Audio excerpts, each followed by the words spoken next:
Hello friends, welcome back to my YouTube channel. So Indian ಪಾಲಿಟಿಯ ಒಂದು 7ನೇ class ಇದು, ಅಧ್ಯಾಯ ಇದು ಒಕ್ಕೂಟ ಮತ್ತು ಅದರ ಭೂಪ್ರದೇಶ, union and its territory. So ನಮ್ಮ ದೇಶದ ಒಂದು ಒಕ್ಕೂಟ, ಅದರ ಭೂ ಪ್ರದೇಶಗಳಾಗಿರ್ಬೋದು, ಯಾವ್ಯಾವ ಅನುಚ್ಛೇದದ ಅಡಿಯಲ್ಲಿ ಬರ್ತಾವು ಪ್ರತಿಯೊಂದನ್ನು ತಿಳ್ಕೊಳ್ಳೋಣ. ಅದಾದ್ಮೇಲೆ ರಿವಿಷನ್ ಕೂಡ ಮಾಡೋಣ. ಅಂಡ್ ಈ PDF ಕೂಡ ಟೆಲಿಗ್ರಾಮ್ ಚಾನಲ್ ಒಳಗೆ ಅಪ್ಲೋಡ್ ಆಗಿರ್ತದೆ, ಚೆಕ್ ಮಾಡ್ಕೋಬಹುದು. ಸೊ ಭಾರತ ಸಂವಿಧಾನದ ಭಾಗ 1ರಲ್ಲಿ ಒಕ್ಕೂಟ ಮತ್ತು ಅದರ ಭೂಪ್ರದೇಶದ ಕುರಿತು ಅನುಚ್ಛೇದ 1ರಿಂದ 4ರವರೆಗೆ ವಿವರಿಸಲಾಗಿದೆ. ಎಸ್, ಇದು ಕೆಲವು ಕ್ವಶನ್ ಪೇಪರ್ ಒಳಗ್ ಬಂದೈತಿ ಕೂಡ ಈ ಒಂದು ಕ್ವಶನ್. ಸಂವಿಧಾನದ ಯಾವ ಭಾಗದೊಳಗ ಒಕ್ಕೂಟ ಮತ್ತು ಭೂಪ್ರದೇಶದ ಕುರಿತು ಐತಿ, ಅಥವಾ ಒಕ್ಕೂಟ ಮತ್ತು ಭೂಪ್ರದೇಶದ ಕುರಿತು ಯಾವ ಭಾಗ ಮತ್ತು ಯಾವ ಅನುಚ್ಛೇದದ ಒಳಗ ಬರ್ತದ ಅಂತ ಕ್ವಶನ್ ಫಾರ್ಮ್ ಆಗಿದವು. ಬೇಕಾದ್ರೆ ಪ್ರಿವಿಯಸ್ ಇಯರ್ ಕ್ವಶನ್ ಪೇಪರ್ ತೆಗೆದು ನೋಡ್ರಿ. ಭಾರತ ಸಂವಿಧಾನದೊಳಗ ಭಾಗ 1 ಒಕ್ಕೂಟ ಮತ್ತು ಅದರ ಭೂಪ್ರದೇಶದ ಕುರಿತು ಅನುಚ್ಛೇದ 1ರಿಂದ 4ರವರೆಗೆ ವಿವರಿಸಲಾಗಿದೆ. ಭಾರತವು ರಾಜ್ಯಗಳ ಒಕ್ಕೂಟ. ಎಸ್, ನಮ್ಮದು ರಾಜ್ಯಗಳ ಒಂದು ಒಕ್ಕೂಟ. India, that is Bharat, shall be a union of States. Bharat ಅಂದರೆ ಇಂಡಿಯಾ, ರಾಜ್ಯಗಳ ಒಕ್ಕೂಟವಾಗಿದೆ.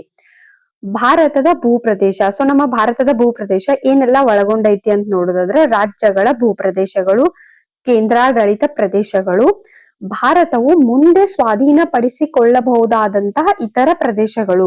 ಸೊ ಫ್ಯೂಚರ್ ಒಳಗ ಬೇರೆ ಒಂದು ಅಕ್ಕಪಕ್ಕದ ರಾಜ್ಯ ಆಗಿರ್ಬೋದು, ಕೆಲವು ಪ್ರದೇಶಗಳನ್ನ ಭಾರತ ಸ್ವಾಧೀನಪಡಿಸಿಕೊಳ್ಳಬಹುದು, ಅದನ್ನು ಇನ್ಕ್ಲೂಡ್ ಆಗಿರ್ತದ ಭಾರತದ ಭೂಪ್ರದೇಶ. ಪ್ರಮುಖ ಅನುಚ್ಛೇದಗಳನ್ನ, ಇಂಪಾರ್ಟೆಂಟ್ ಆರ್ಟಿಕಲ್ಸ್ ನ ನೋಡೋಣ ನಾವ.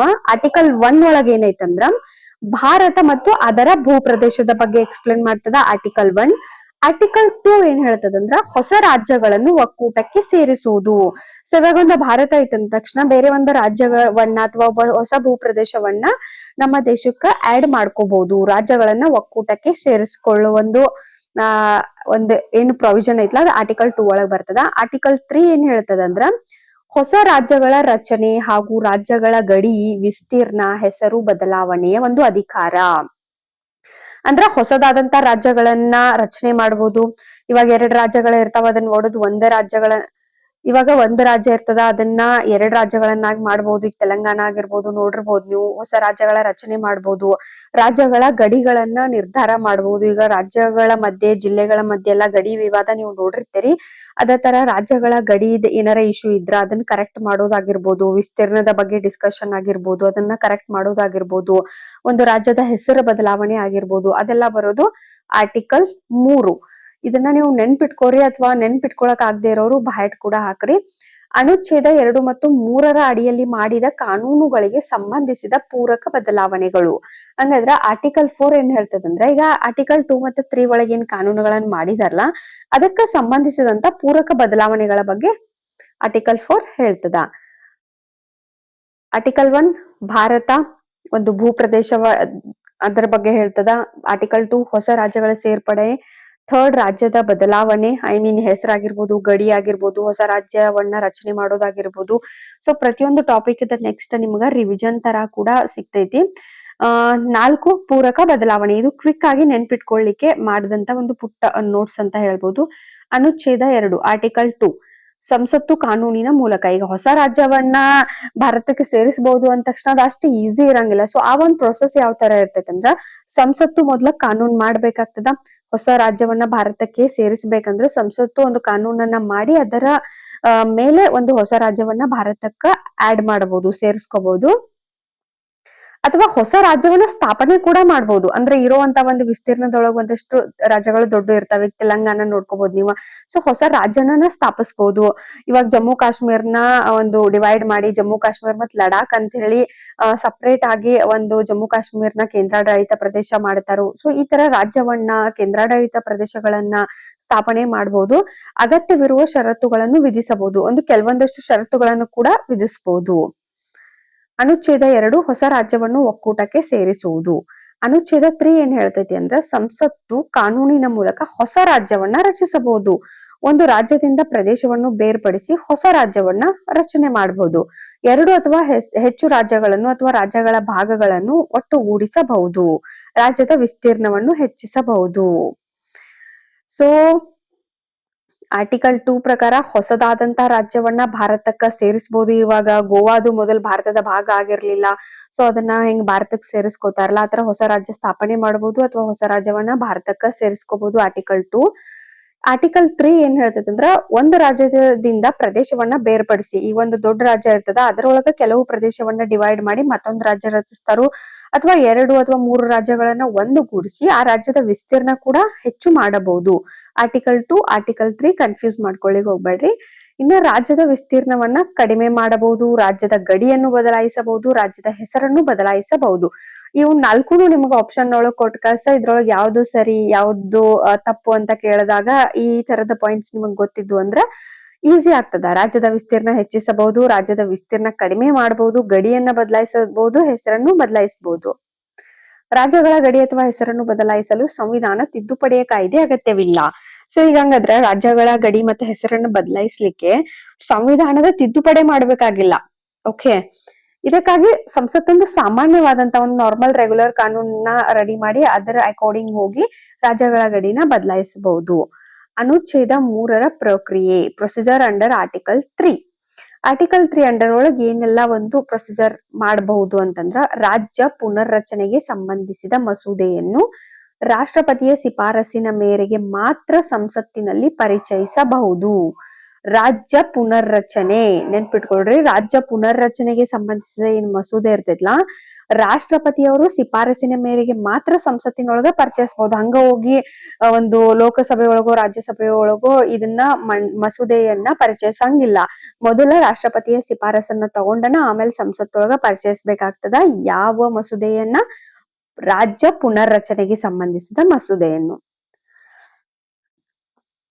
ಒಂದು ರಾಜ್ಯದ ವಿಸ್ತೀರ್ಣ, ಗಡಿ, ಹೆಸರು ಬದಲಾವಣೆಗೆ ಸಂಬಂಧಿಸಿದ ಮಸೂದೆ ಆಗಿದ್ದರೆ ರಾಷ್ಟ್ರಪತಿ ಅದನ್ನು ಸಂಬಂಧಿಸಿದ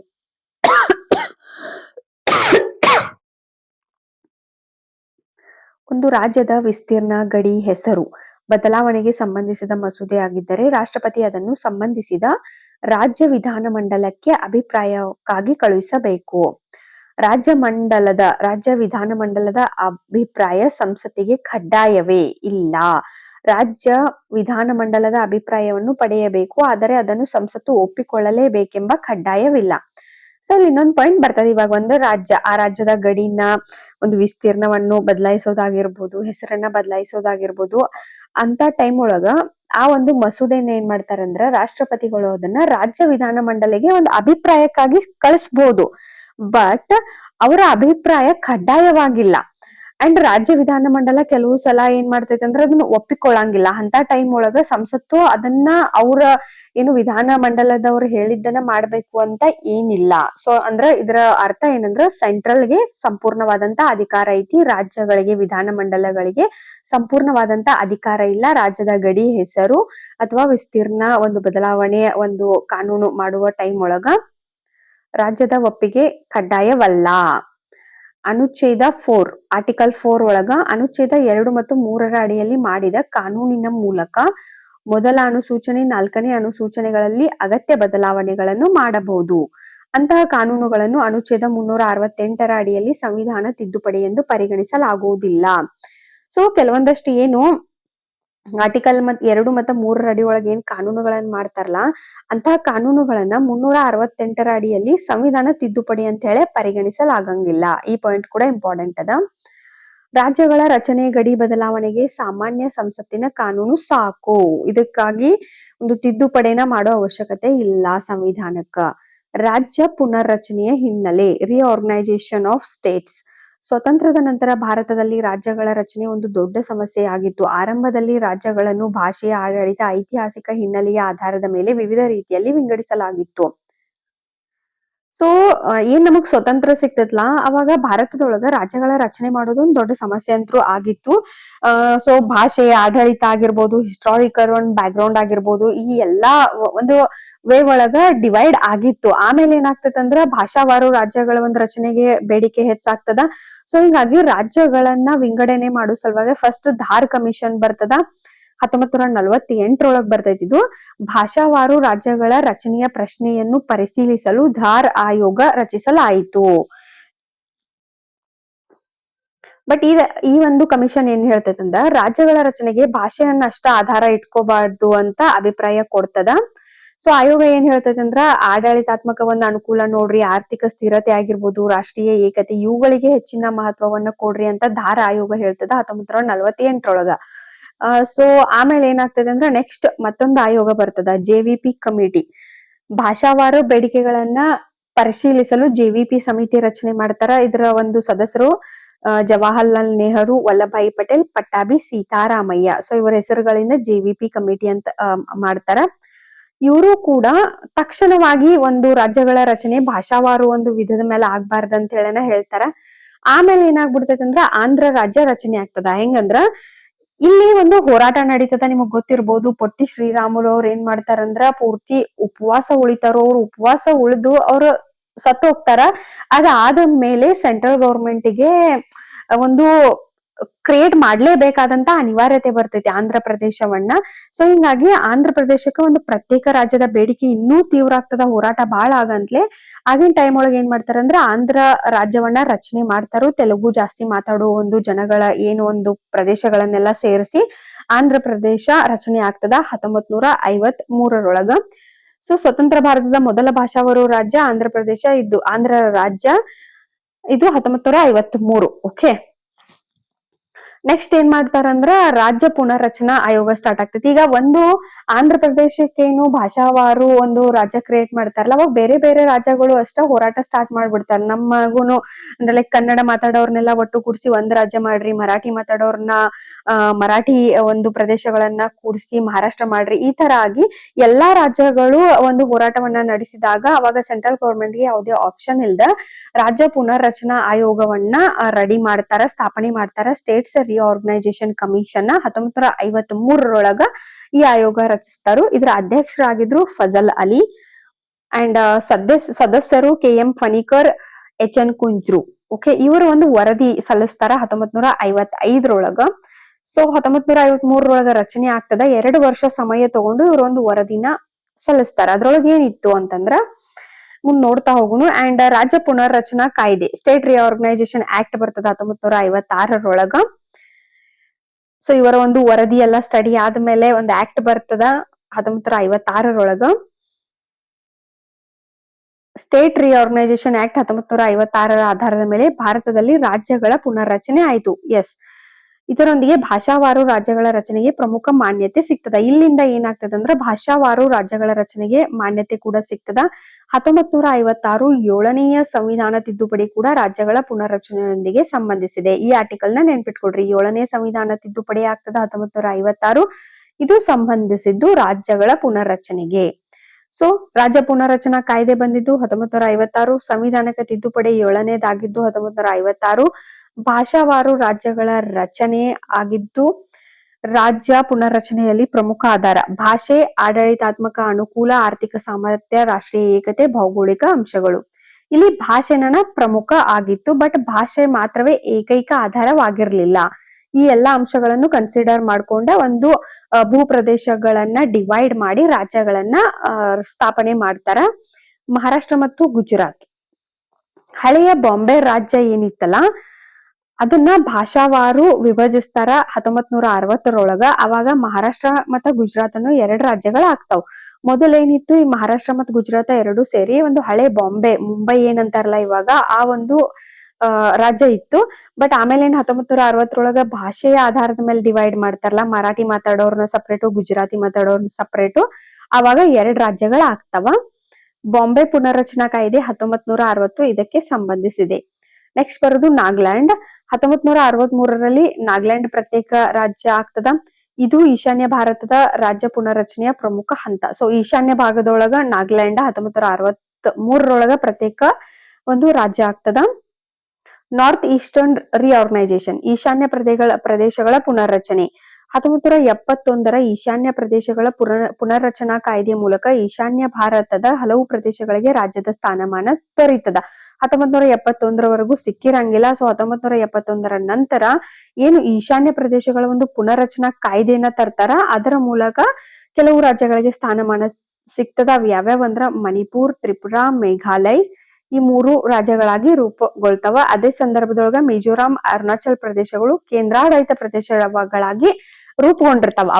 ಇವಾಗಲ್ಲ. ಓಕೆ, ಎಂಡಿಗೆ ನಿಮಗೆ ಇವಾಗ ಪ್ರೆಸೆಂಟ್ ಇರುವಂತ ಒಂದು ಸಂಖ್ಯೆಗಳು ಹೆಸರುಗಳನ್ನ ಸುತ್ತ ನಾ ಹೇಳ್ತೇನೆ.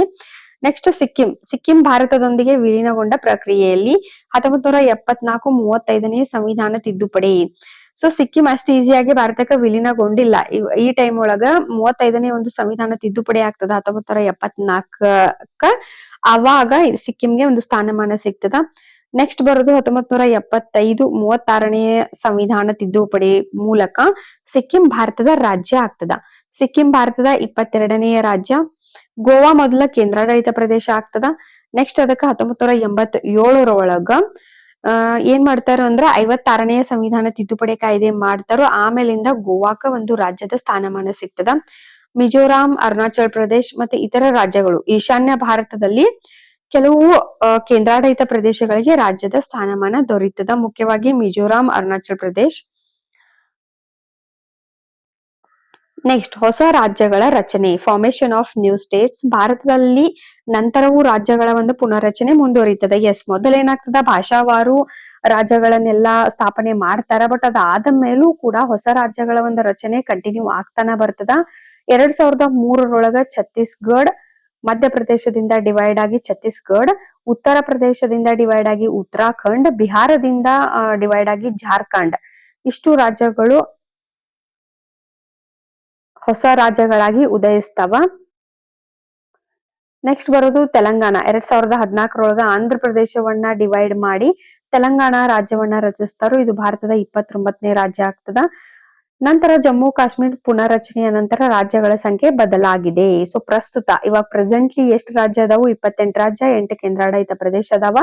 ಜಮ್ಮು ಕಾಶ್ಮೀರ್ ಪುನರ್ರಚನೆ ಒಂದು ಕಾಯ್ದೆ ಏನ್ ಹೇಳ್ತೈತಿ ಅಂತ ನೋಡೋದಾರ 2019 ಮೂಲಕ ಜಮ್ಮು ಕಾಶ್ಮೀರ ರಾಜ್ಯವನ್ನ 2 ಕೇಂದ್ರಾಡಳಿತ ಪ್ರದೇಶಗಳಾಗಿ ಪುನರ್ರಚಿಸ್ತಾರ. ಜಮ್ಮು ಕಾಶ್ಮೀರ್ ವಿಧಾನಸಭೆ ಹೊಂದಿರುವ ಕೇಂದ್ರಾಡಳಿತ ಪ್ರದೇಶ, ಲಡಾಖ್ ವಿಧಾನಸಭೆ ಇಲ್ಲದ ಕೇಂದ್ರಾಡಳಿತ ಪ್ರದೇಶ. ಸೊ ಜಮ್ಮು ಕಾಶ್ಮೀರ್ನ ಡಿವೈಡ್ ಮಾಡಿ 2 ಕೇಂದ್ರಾಡಳಿತ ಪ್ರದೇಶಗಳನ್ನಾಗಿ ಮಾಡ್ತಾರೋ. ಲಡಾಖ್ ಮತ್ತು ಜಮ್ಮು ಕಾಶ್ಮೀರ. ವಿಧಾನಸಭೆ ಹೊಂದಿರುವ ಕೇಂದ್ರಾಡಳಿತ ಪ್ರದೇಶ ಲಡಾಖ್ ಆದ್ರೆ ವಿಧಾನಸಭೆ ಇಲ್ಲದ ಕೇಂದ್ರಾಡಳಿತ ಪ್ರದೇಶ ಲಡಾಖ್ ಆಗಿರ್ತದ.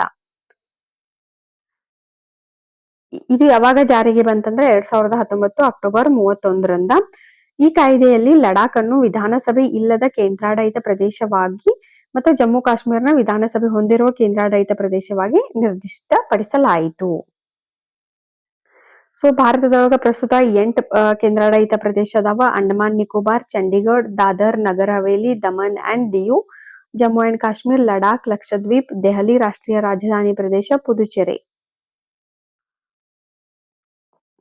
ಸೊ 8 ಕೇಂದ್ರಾಡಳಿತ ಪ್ರದೇಶಗಳದಾವು. ಅದಕ್ಕ 3 ಒಂದು ಕೇಂದ್ರಾಡಳಿತ ಪ್ರದೇಶಗಳಿಗೆ ವಿಧಾನಸಭೆಗಳದಾವ. ಇನ್ನು 5ಕ್ಕ ವಿಧಾನಸಭೆಗಳು ಇಲ್ಲ.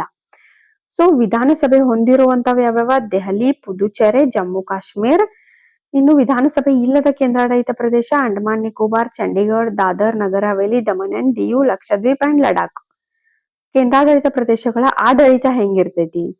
ಇದನ್ನ ಸಾಮಾನ್ಯವಾಗಿ ಇದರ ಆಡಳಿತವನ್ನ ರಾಷ್ಟ್ರಪತಿಯವರು ನೋಡ್ಕೋತಾರು. ಬಟ್ ತಮ್ಮ ಪರವಾಗಿ ಆಡಳಿತ ನಡೆಸಲಿಕ್ಕೆ ಉಪರಾಜ್ಯಪಾಲರು ಅಥವಾ ಆಡಳಿತದ ಅಧಿಕಾರಿಗಳನ್ನ ನೇಮಿಸ್ತಾರು. ದಾದ್ರಾ ನಗರ್ ಹವೇಲಿ, ದಮನ್, ದಿಯು ಹಿಂದೆ ಇವು 2 ಪ್ರತ್ಯೇಕ ಕೇಂದ್ರಾಡಳಿತ ಪ್ರದೇಶಗಳಾಗಿದ್ದು. ಬಟ್ ಇವಾಗ ಅದನ್ನ ಅಷ್ಟು ಒಟ್ಟುಗೂಡಿಸಿ ಒಂದೇ ಕೇಂದ್ರಾಡಳಿತ ಪ್ರದೇಶವನ್ನಾಗಿ ಮಾಡಿದರು. 2019 ವಿಲೀನ ಮಾಡ್ತಾರು.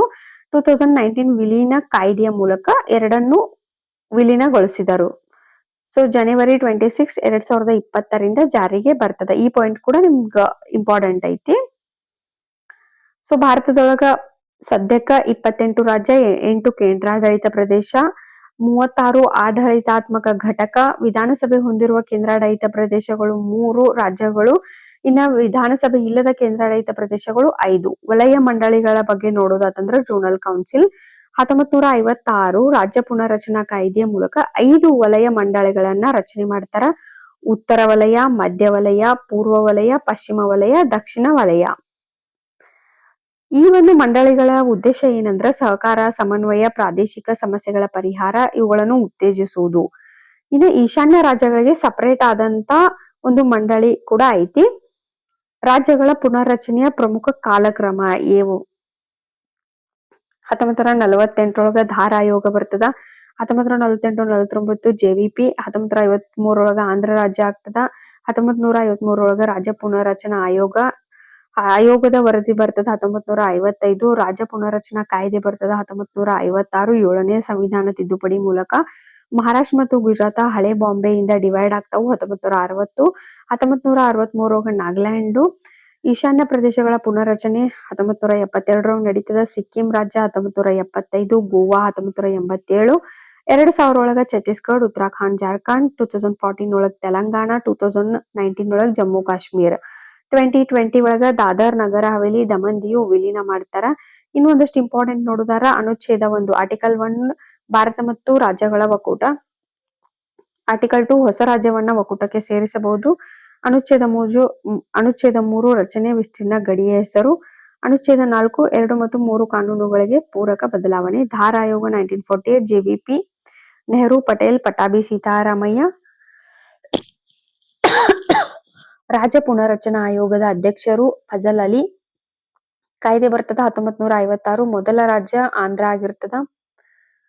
36ನೇ ಸಂವಿಧಾನದ ತಿದ್ದುಪಡಿಯ ಪ್ರಕಾರ ಸಿಕ್ಕಿಂ ರಾಜ್ಯ ಆಗ್ತದ. 56ನೇ ಸಂವಿಧಾನ ತಿದ್ದುಪಡಿ 1987 ಪ್ರಕಾರ ಗೋವಾ, 2014 ತೆಲಂಗಾಣ, 2019 ಜಮ್ಮು ಕಾಶ್ಮೀರ್. ಪ್ರಸ್ತುತ 28 ರಾಜ್ಯ, 8 ಕೇಂದ್ರಾಡಳಿತ ಪ್ರದೇಶ ಅದಾವ. ಸೊ ಇವೆಲ್ಲ ಕ್ವಿಕ್ ರಿವಿಷನ್ ನೀವು ಟೆಲಿಗ್ರಾಮ್ ಚಾನಲ್ ಒಳಗೂ ಹಾಕಿರ್ತೇನೆ. ಇನ್ನೊಂದ್ಸಲ ಓದ್ಕೊಡ್ರಿ. ಐ ಹೋಪ್ ವಿಡಿಯೋಸ್ ಯೂಸ್ಫುಲ್ ಆಗತ್ತವು. ನೆಕ್ಸ್ಟ್ ವಿಡಿಯೋಗೆ ಸಿಗೋಣ. Thank you.